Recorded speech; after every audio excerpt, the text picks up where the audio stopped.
So obviously a lot of the books that are written in Italian are not necessarily in the British Library in London.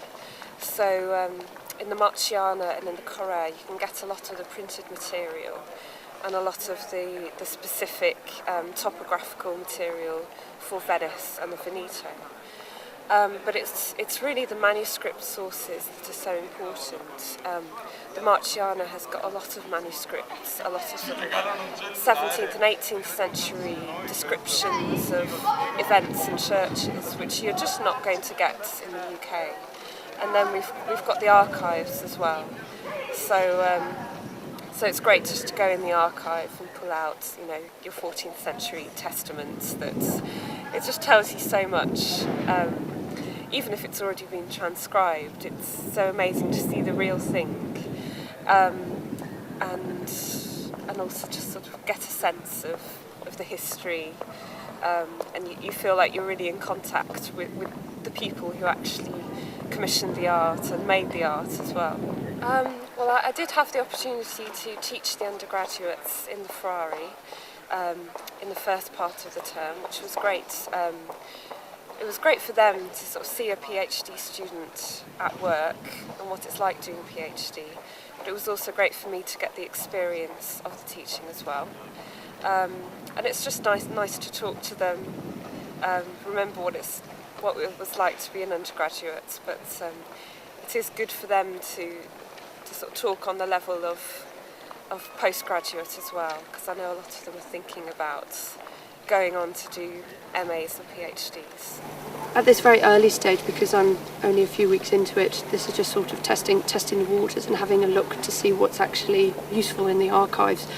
What I'm doing is having a look at wills and testaments of a number of Dalmatians who lived in Venice during the 14th century, to have a look and see who they were leaving their money to, if they were leaving it to the mendicant orders, if they were leaving it to, say, commission a tomb, or if they were leaving it for specific artists to produce something within mendicant churches in Venice, or ideally over mendicant churches back in Dalmatia. So this is only the preliminary stages, and next year I hope to actually spend some time in Croatia and come back to Venice and have a look at some of the contracts and a few more wills and testaments, and hopefully information about the churches themselves, the specific histories of the churches in the archives.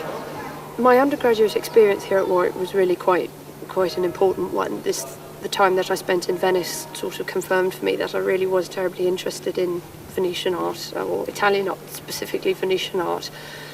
That encouraged me to then go on and do a research master's in Venetian art, and then when I came to choosing my PhD, Warwick really was one of the top for Venetian art.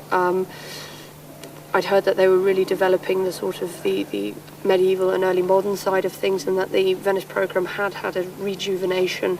I was very fortunate that Donald Cooper as well, and a chap that they've had on for the past 3 years, I think, I was very fortunate that he was interested in this sort of intercultural Italy, Dalmatia discourse, which was something that obviously I was interested in, that he was keen to take me on. So I was in a very, very fortunate position that everything just seemed to click.